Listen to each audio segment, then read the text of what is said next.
L'actualité à la une ce matin, l'eau de l'ONEA, source de polémique à Banfora. La rumeur annonce la présence d'un corps dans les conduits. La nationale de l'eau communique. À suivre dans ce journal. Et puis, le nouveau représentant de l'Organisation de la coopération islamique au Mali a ses priorités. Djibril Bassolé veut détourner les jeunes de la tentation islamiste. Vous l'entendrez dans ce journal. Bonjour, bienvenue au 13h15 de la télévision de Burkina. Si vous ne le saviez pas, Djibril Bassolé est le nouveau représentant de l'Organisation de la coopération islamique au Mali. Avant de commencer sa mission, il est allé rencontrer le secrétaire général de l'OCI à Jeddah. Comme priorité, l'ambassadeur veut améliorer les conditions de vie des jeunes pour les éviter d'être récupérés par les islamistes. Moumouni Soubega. Mandaté comme envoyé spécial de l'Organisation de la coopération islamique OCI pour le Mali et le Sahel, le ministre burkinabé des Affaires étrangères et de la coopération régionale est déjà sur la brèche. L'urgence humanitaire demeure sa priorité, mais au-delà, YPD Djibril Bassolé propose de s'attaquer le mal à la racine, seule stratégie pour prévenir de telles situations dans cette partie de l'Afrique. Si nous voulons que les autres pays de la région sahélienne soient préservés de ce genre de situation absolument chaotique, il nous faut faire de la prévention. Et la prévention passera nécessairement par l'amélioration des conditions de vie des jeunes et des enfants dans cette partie de l'Afrique. Il est évident que la pauvreté, la précarité ont pu amener beaucoup de jeunes à accepter l'offre que les groupes terroristes et autres leur proposaient de les enrôler et d'en faire des combattants djihadistes. Sa désignation au nord du Burkina Faso est traduit également l'excellence des relations entre le Burkina Faso et les pays de l'OCI. Le fait d'ailleurs que j'ai été désigné en même temps que je représente le président du Faso, médiateur de la CEDEAO dans cette crise malienne, a été désigné par l'OCI, montre bien que l'Arabie Saoudite en tête, que tous ces pays du Golfe nous font confiance, en tout cas dans l'approche que nous avons pour solutionner les problèmes de notre sous-région. Pour réussir sa mission, un soutien logistique et financier est nécessaire, selon YPD Djibril Bassolé, qui envisage déjà une rencontre du groupe de contact pour analyser la situation dans l'ensemble du Mali et du Sahel avant toute action. Et puis au cours de sa visite en Arabie Saoudite, le ministre des Affaires étrangères et de la coopération régionale a visité le consulat général du Burkina Faso. Sur place, le consulat est situé à Jeddah. Djibril Bassolé est allé s'enquérir des conditions de travail du personnel. Il a notamment parcouru les bureaux, comme vous le voyez ici, en compagnie du consul général et de l'ambassadeur du Burkina à Riyad. Ce sont des images signées de Salif Belem. La suite de cette édition, l'éducation nationale reçoit plus de 4 milliards de francs CFA pour la mise en œuvre du programme stratégique de l'éducation de base. C'est un financement de la République française. La convention a été signée hier à Ouagadougou. Eleonore Yerbanga. 3 signatures apposées et le Burkina Faso bénéficie d'un financement sous forme de subvention pour la mise en œuvre des activités du programme de développement stratégique de l'éducation de base PDCEB. Un programme qui devrait permettre l'accès universel à l'éducation de base formelle, l'amélioration de la qualité de l'éducation de base, le renforcement de l'éducation non formelle et le renforcement du pilotage du secteur. C'est construire des écoles, c'est former des enseignants, c'est s'assurer que les élèves, les apprenants et les apprenantes disposent de matériel didactique, c'est s'assurer que les enfants du Burkina puissent manger. Nous sommes aussi dans la dynamique d'innovation. Vous savez, les TIC, par exemple, il faut pouvoir innover et dans cette perspective aussi, ce programme-là, ces ressources devraient pouvoir nous aider aussi à innover. Le Burkina Faso recevra donc près de 4,6 milliards de francs CFA de la République française à travers son ambassade et l'Agence française de développement.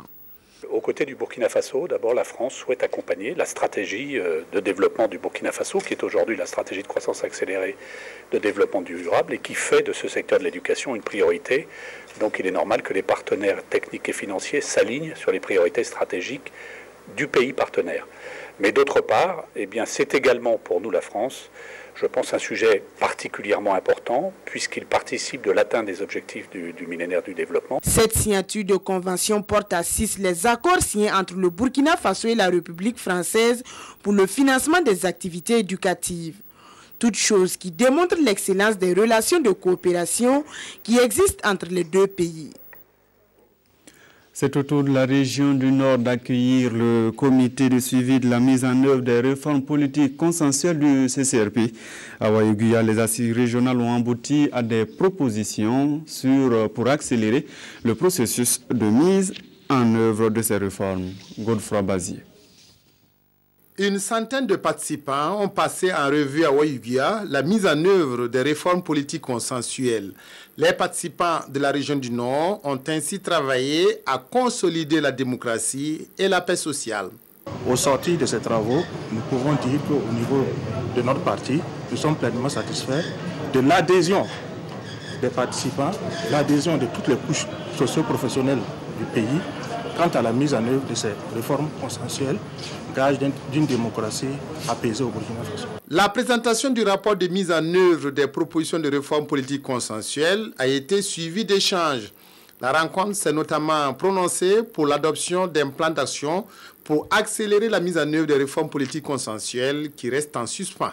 L'Assemblée a demandé un plan d'action, qu'on puisse savoir les actions qui restent, en combien de temps l'État pourrait mettre ça en marche. Est-ce en une année, à un mois, en 2 ans, en 3 ans? Là, ça permet effectivement de suivre la volonté de l'État de mettre en pratique cette démarche. Cette proposition sera soumise au gouvernement qui a besoin de moyens financiers pour accompagner la mise en œuvre de toutes les réformes. Lors des échanges, nous avons retenu que c'est un point de préoccupation qu'on va relever, mais quand même qu'il revenait au gouvernement, quand même de rechercher les moyens nécessaires. Parce qu'il faut oublier que pour la mise en œuvre de ces réformes, il faut aussi des moyens. Donc nous pensons que d'ici là, si le gouvernement a les moyens, ces réformes résiduelles-là seront mises donc en œuvre pour le bonheur de toutes les populations et du gouvernement. Rencontre consensuelle qui montre clairement que le dialogue est sur le bon chemin pour permettre à tous les Burkinabés de travailler pour la démocratie et la paix. Toujours au nord, le président du Faso a ouvert ce matin la foire régionale du Nord. Plus de 250 exposants venus des 4 provinces sont réunis dans le chef-lieu du Passoré. La volaille, le cuir, les produits maraîchers sont en exposition. Nos envoyés spéciaux reviendront sur l'événement dans nos prochaines éditions. Le Centre Ouest accueille aussi les concours professionnels. Les fonctionnaires de la région qui veulent changer de catégorie sont en salle de composition. C'est le ministre de la fonction publique lui-même qui a lancé les épreuves au centre à Koudougou. Salinana. Un tour dans les 4 centres de composition de Koudougou, vérification des effectifs et des enveloppes contenant les épreuves, et c'est le début des compositions pour les concours professionnels déconcentrés de la fonction publique en simultané dans les 13 régions du Burkina. Dans le centre-ouest, Vincent Vakané et son équipe étaient sur place pour encourager les candidats et s'assurer du bon déroulement de la dernière série des concours professionnels de 2013 pour le compte du ministère de la Santé et du ministère de l'Éducation nationale. De manière synchronisée sur l'ensemble des 13 centres de composition, tout a commencé au même moment. Du bilan effectué, il n'y a pas de problème majeur, ni au niveau de l'organisation, ni au niveau de la sécurisation du système, ni au niveau des candidatures. Le dispositif organisationnel mis en place pour assurer la sécurité, l'objectivité, la transparence, l'égalité dans le traitement des candidats a été respecté. Nous pouvons donc dire qu'à l'issue de ce lancement, et surtout après avoir fait un tour dans les 4 sous-centres de Koudougou, nous sommes assurés que tout se passe plutôt bien. À Koudougou, 2323 candidats prennent part à ces concours professionnels. Près de 200 agents ont donc été mobilisés pour la surveillance et la sécurisation du processus. Ce matin, à partir de 6 heures, nous avons fait le tour dans les sous-centres pour déposer les épreuves et les appels des candidats Je pense qu'à l'étape actuelle de l'organisation des concours professionnels, nous pouvons dire qu'au niveau du centre de Kourgou, tout se passe très bien. Les concours professionnels de la fonction publique session 2013 ont débuté le 25 mars dernier. Les premiers résultats sont attendus dans le mois d'avril. Salinana, il faut dire que parmi ces candidats qui cherchent à changer de catégorie, il y a des spécialistes en santé bucco-dentaire. Dans quelques années, ils pourront participer aux journées odontologiques comme celle ouverte hier à Ouagadougou.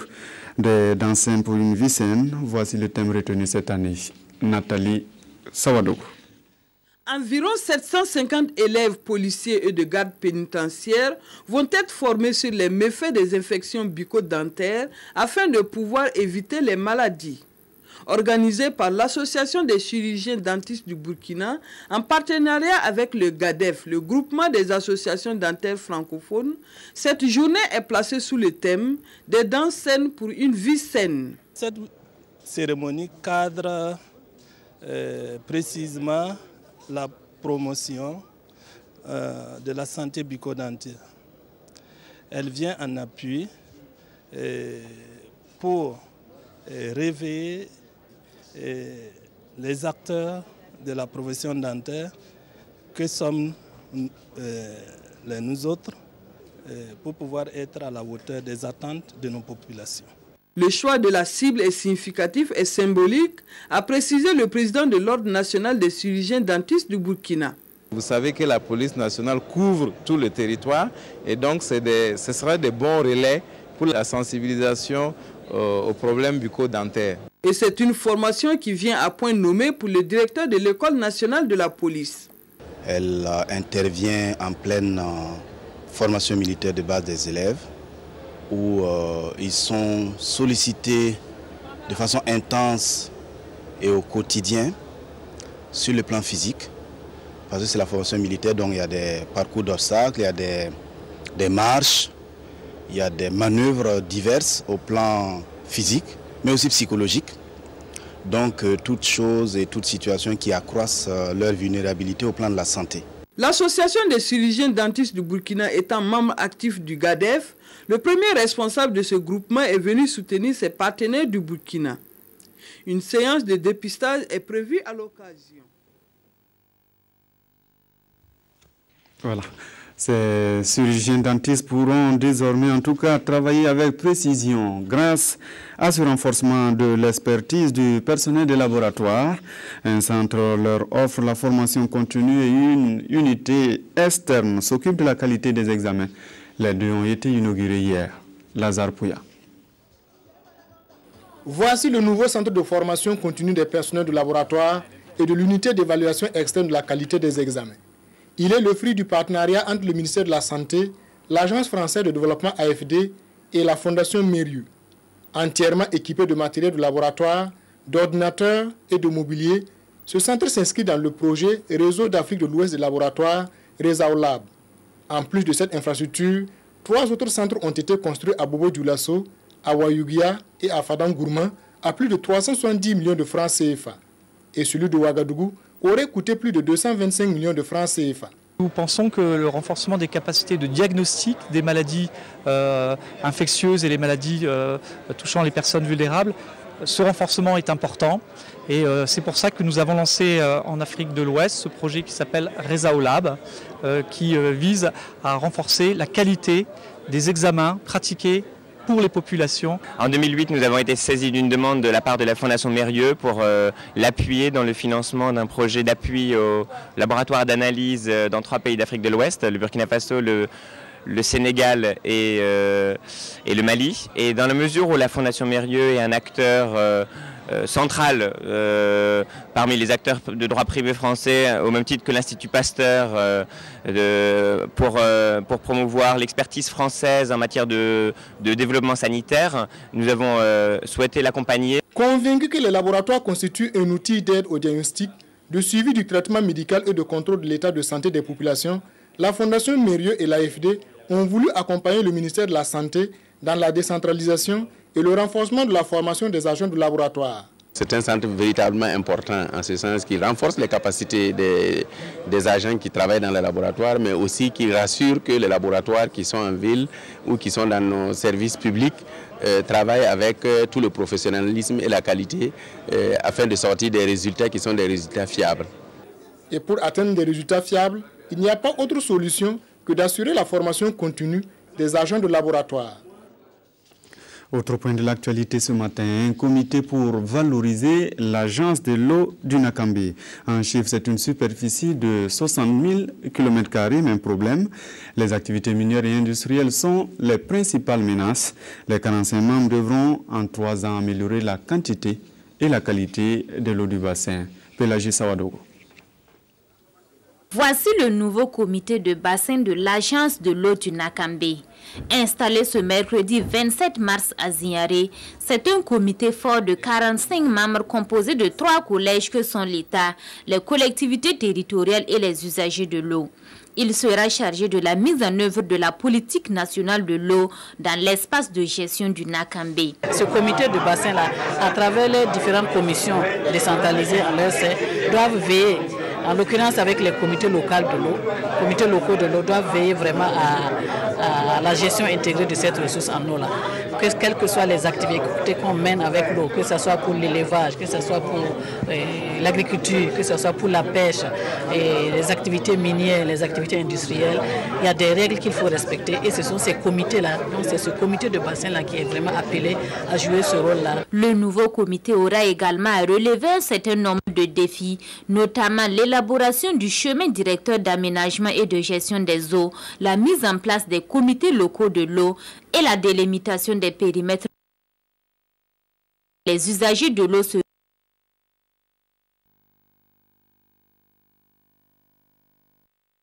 que ça va permettre de savoir comment gérer l'eau. Parce qu'au début, nous, on travaillait sans limite.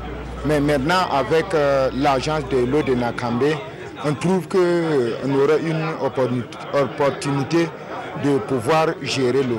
C'est face à la forte dégradation des ressources en eau que le gouvernement burkinabé a pris l'initiative le 22 mars 2007 de créer l'agence de l'eau du Nakambe afin de parvenir à une gestion concertée et intégrée de l'eau de ce bassin hydrographique.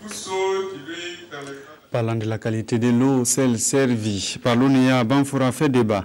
Des rumeurs font état de la présence d'un corps dans les conduits. Pour communiquer sur la crise, la nationale de l'eau a organisé une caravane de presse sur place pour rassurer les consommateurs. Karim Sissé. Doute sur la qualité de l'eau servie par l'ONEA Banfoura. Certains consommateurs pensent que depuis l'incident malheureux qui s'est produit, les corps des disparus se trouveraient toujours dans les conduits d'eau. Une équipe de l'ONEA rassure. C'est pour rassurer la population de la ville de Banfoura et l'ensemble des zones desservies par l'ONEA à partir de la prise d'eau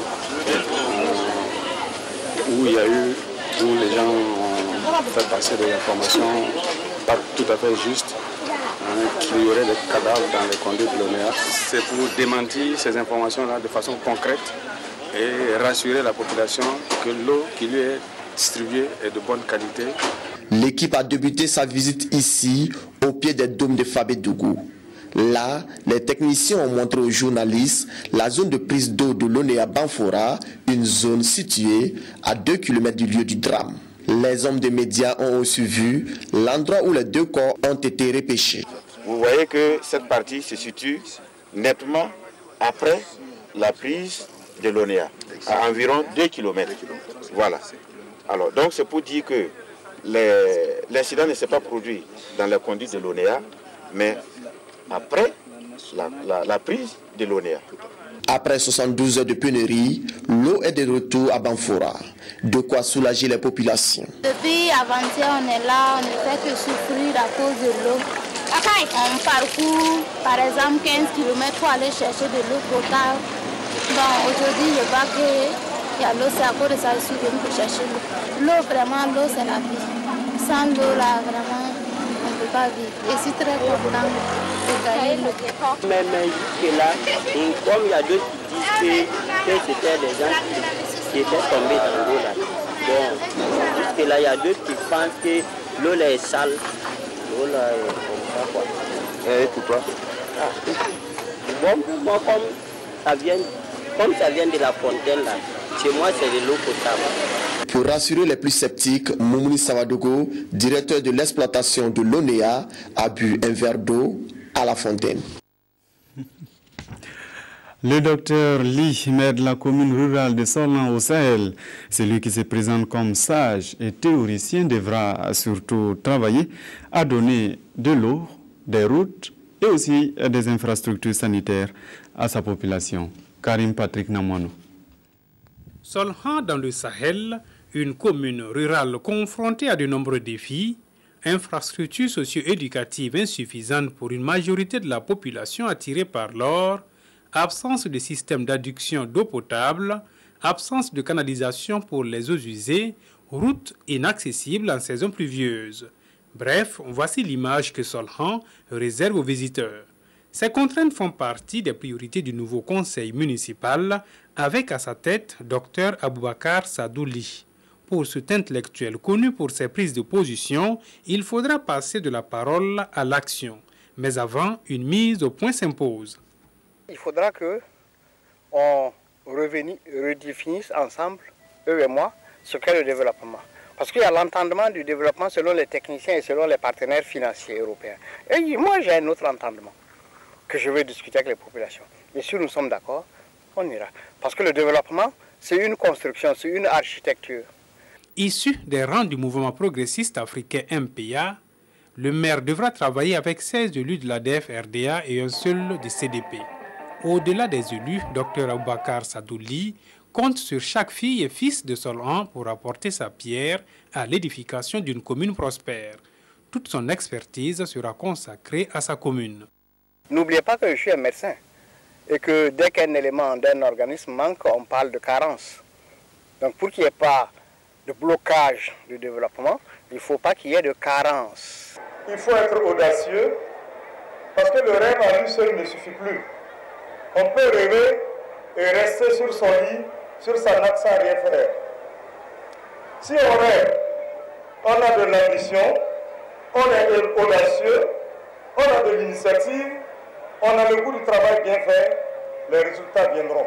Au chevet de Solhan, le médecin a 5 ans pour poser un diagnostic sur tous les maux de sa commune et prescrire ensuite le remède salvateur pour cette commune rurale située dans la province du Yaga. C'est tout pour ce journal. Merci de l'avoir suivi en notre compagnie. À demain.